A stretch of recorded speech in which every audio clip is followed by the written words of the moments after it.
Y a esta hora de la mañana quiero darle la bienvenida a Patricia Estupiñán, directora editorial de Revista Vistazo, periodista, politóloga también. Gracias por estar con nosotros. Muchas gracias, Liz. Bueno, ya lo decíamos en el saludo, este domingo pues deberán los partidos políticos realizar sus elecciones primarias para poder definir quiénes serán sus representantes a las diferentes dignidades, presidencia de la República, vicepresidencia y asambleístas en el 2021. Y lo cierto es que hasta ahora hay algunos nombres que ya se han anunciado previo a eso, pero hay otros cuyo panorama parecería incierto. ¿Cómo ve usted precisamente el camino en ese sentido? Bueno, muy complicado, porque yo no sé cómo un país tan pequeño como el nuestro puede tener tantos candidatos. Y candidatos que representan más o menos en una misma tendencia, 2, 3, 4. O sea, es un egocentrismo muy grande que existe en los políticos. Pero ahí lo que yo justamente conversaba antes con el economista y le decía, pero ya hay un sistema que permite eso. ¿No habría desde ahí un punto de partida que nos lleva a esto, que tengamos decenas de candidatos, como usted decía, con ideologías similares, pero que fraccionan de una u otra manera pues ese voto y que llevan a los resultados que ya hemos vivido? Hay dos cosas perversas, yo diría, en las leyes electorales. La primera, yo creo que es una impunidad implícita. Realmente es desesperante que personas que tengan 3 escalas de una sentencia judicial quieran ser candidatos o puedan ser candidatos porque no está ejecutoriada la sentencia. Por dignidad deberían retirarse. Creo que si por 3 instancias la justicia ha aprobado que han cometido dolo, que han sido poco cuidadosos, por decirlo menos, con los recursos del país, no deberían tener una segunda oportunidad. O personas que están siendo enjuiciadas, su salida es: me voy a declarar candidato a la presidencia. Por favor. Un presidente es un modelo de virtudes y ninguna virtud es tener varios juicios penales por cualquier causa. No es uno, son múltiples juicios. Entonces me parece terrible esto, me parece terrible. También me parece terrible esta ansiedad de ser políticos eternamente. Los expresidentes, como en otras partes, deberían salir del panorama y dejar que se renueven las generaciones. ¿Por qué querer ser siempre los que están en todo, los que ya tuvieron su oportunidad? Dejen que los demás tengan un chance. ¿Por qué tienen que estar guiando lo que sucede? Y también, ¿y cómo dejan las cosas con esa mentalidad después de el diluvio? Venga lo que venga, ¿no? Pero quizás para algunos esta elección pudo haber marcado eso, algo quizás diferente. Mucho se hablaba y la expectativa de si el ex vicepresidente Otto Sonnenholzner iba a ser candidato. Ayer anunció que no lo sería. Por otro lado, preguntarle si en torno a eso se esperarían sorpresas para este domingo, porque por ejemplo Alianza País no ha hablado de quién podría ser su candidato a la presidencia. El Partido Social Cristiano, que ha dicho que pese a que tiene 5 figuras de su propio partido, podrían apoyar a un externo. Se pensaba podría ser el ex vicepresidente, ahora han dicho que no.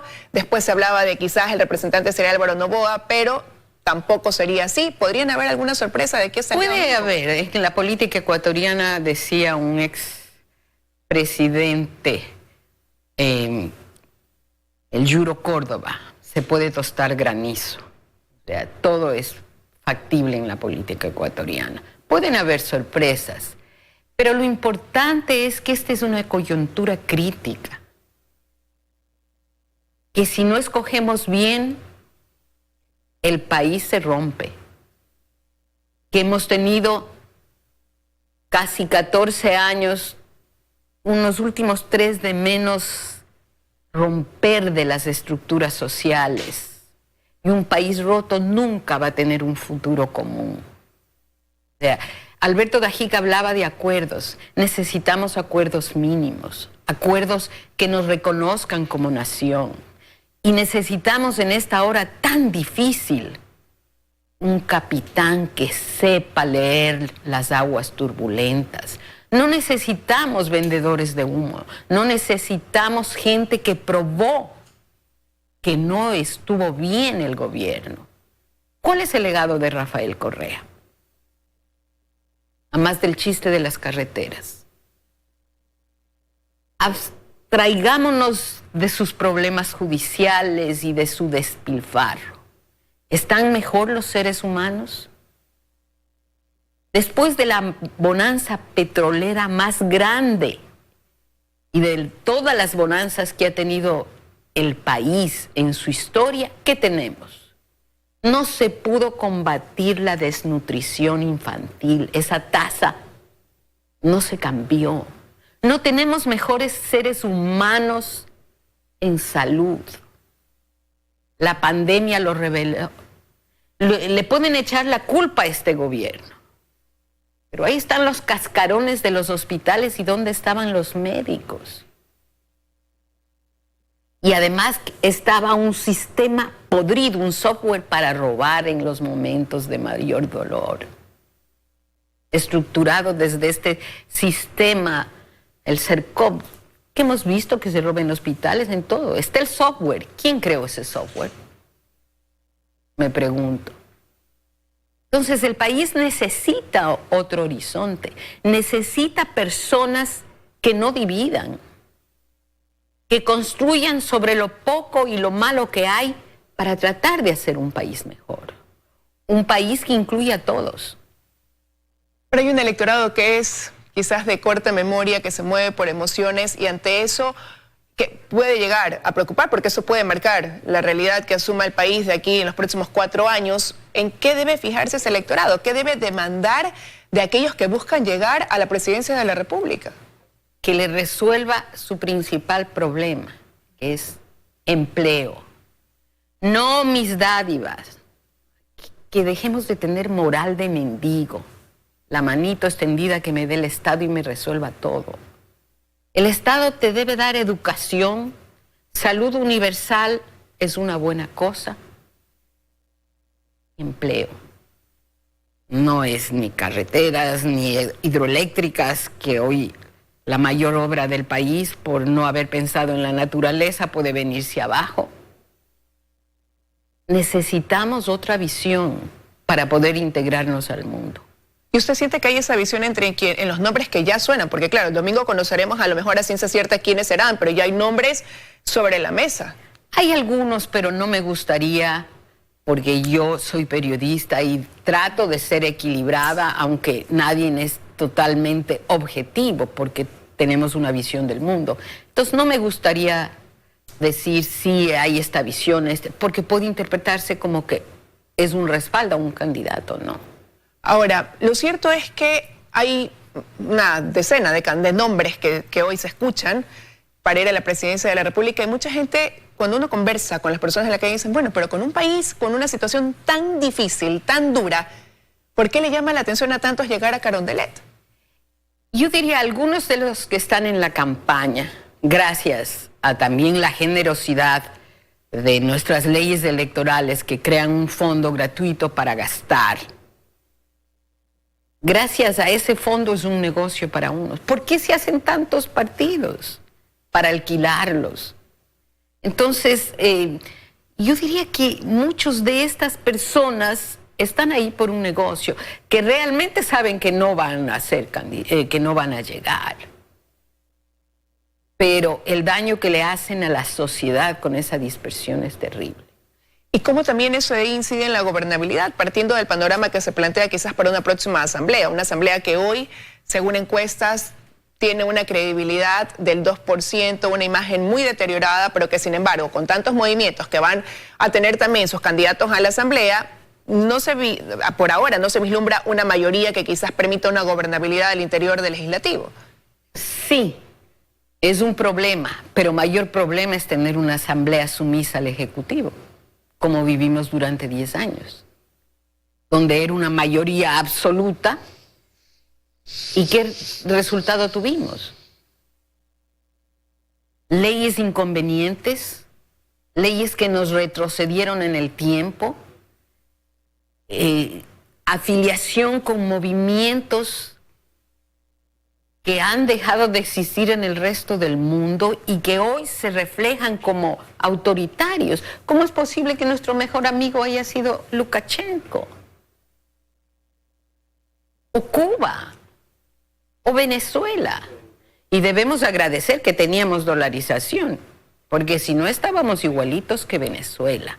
Entonces sí causa estertores, por decirlo menos, en el posible candidato a la Revolución Ciudadana que hable de desdolarizar.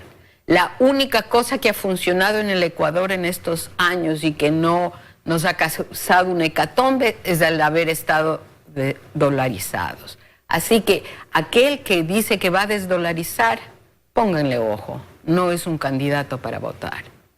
Ahora, y usted ha dicho, Patricia, algo muy preocupante. Estamos en una coyuntura muy difícil. Si nos equivocamos en esa elección, en escoger a ese capitán que usted ha mencionado, que no nos lleve por esas aguas turbias, sino con todo lo contrario. El economista Hick decía, se requieren 30 años, pero para poder otra vez que el Ecuador vuelva a tener, sea próspero nuevamente, pero hay un camino que labrar. Y cada uno de los que lleve ese timón durante 4 años tendrán su responsabilidad. ¿Qué podría pasar? ¿Qué factura nos puede pasar? ¿Cómo hay esas dos probabilidades? Que escojamos bien o que nos equivoquemos en ese escenario. No nos quejemos después si nos equivocamos de que la situación sea peor. Si hoy estamos descontentos, si hoy estamos frustrados, si hoy hay tantas personas sin empleo, no nos quejemos después. Pero y ahí entonces regreso a eso, a la responsabilidad yo como elector. ¿En qué debo basar ese análisis? O sea, ¿en qué es lo que realmente me debo fijar en ese momento para no caer nuevamente en palabras que suenan bonitas, pero que después no se traduzcan en realidad? En su récord, en su vida, que no tenga estos esqueletos gigantescos de juicios. ¿En qué nos dio cuando estuvo gobernando? Yo me pregunto si no hubiesen... ¿Cómo es esto? Tuvimos la mayor bonanza petrolera, igual contratamos la mayor deuda.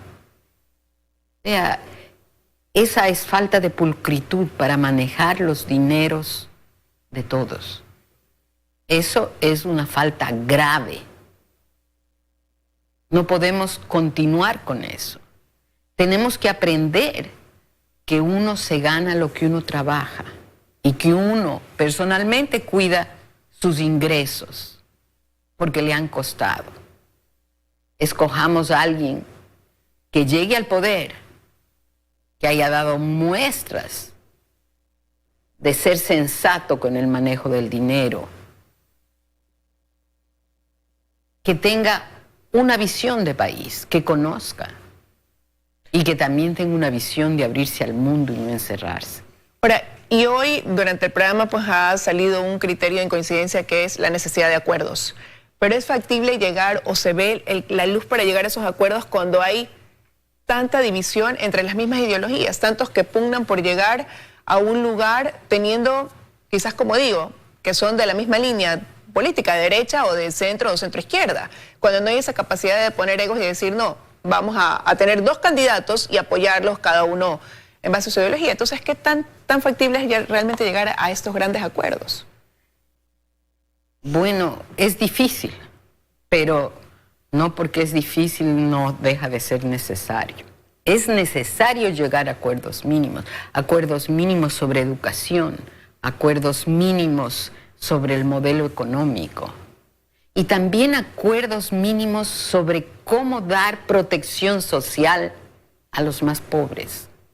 No podemos creer que el mercado le va a solucionar todo, pero tenemos que darlo de una manera que no sea un ingreso permanente por no hacer nada. O sea, un bono debe ser por un tiempo, hasta que uno pueda pararse. Y a cambio de ese bono uno debe tener que mandar a los hijos a la escuela, en fin. En lo alto y en lo bajo somos desperdiciadores. ¿Y qué lección quizás nos debe dejar de aquí en adelante todo lo que hemos visto durante estos 5 meses de tanto dolor, tan difíciles para el país, para el mundo, pero en relación también a la corrupción, ¿no? O sea, que los corruptos es poco cortarles la mano. O sea, y que hay corrupción en chico y en grande. Ahora, quiero terminar quizás con otro tema fuera de este análisis, pero sí quisiera también conocer su criterio, Patricia, sobre esto, y es esta transacción que se acaba de realizar, de la que conocimos ayer, la venta del Banco del Pacífico, donde se habla de que en 15 años no podremos conocer los detalles de esa venta. Yo creo que eso es inaceptable.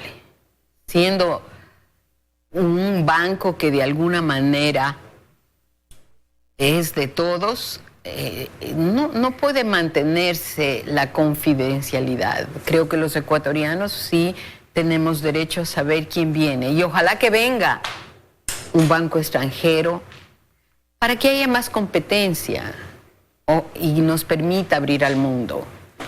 Bueno, y hay ciertas aristas por las que la información llega a ser reservada, ¿no? Este acceso a la información. En el artículo 17 precisamente decía y habla, ¿no?, de planes y órdenes de defensa nacional, información en el ámbito de inteligencia, específicamente los planes, operaciones, información de inteligencia, información sobre la ubicación de material bélico, los fondos de uso reservado destinados para fines de la defensa nacional. Pero la venta de este banco, uno revisa lo que dice el artículo con la venta del banco y no hay algo que diga. Yo creo que eso deben cambiar. Yo creo que va a haber tal pedido general de la opinión pública que eso van a tener que cambiar.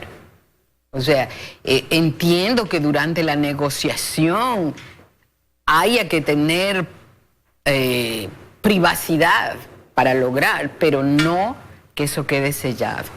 Bueno, quería también conocer su punto de vista en ese sentido como periodista. Quiero agradecerle que haya estado con nosotros esta mañana. Muchas gracias a usted. Analizando un tema tan importante, ¿no? A propósito de que ya el domingo conoceremos quiénes serán los que pugnen por las elecciones en el 2021.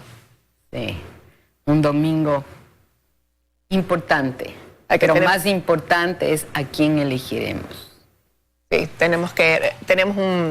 la vida nos da lecciones, hay que aprenderlas y hay que reflexionar sobre eso, ¿no? Hay, como usted decía, es un momento importante para el país y nos lleva a eso, a esa responsabilidad en meditar en ese sentido. Quiero agradecerle que haya estado con nosotros. Gracias.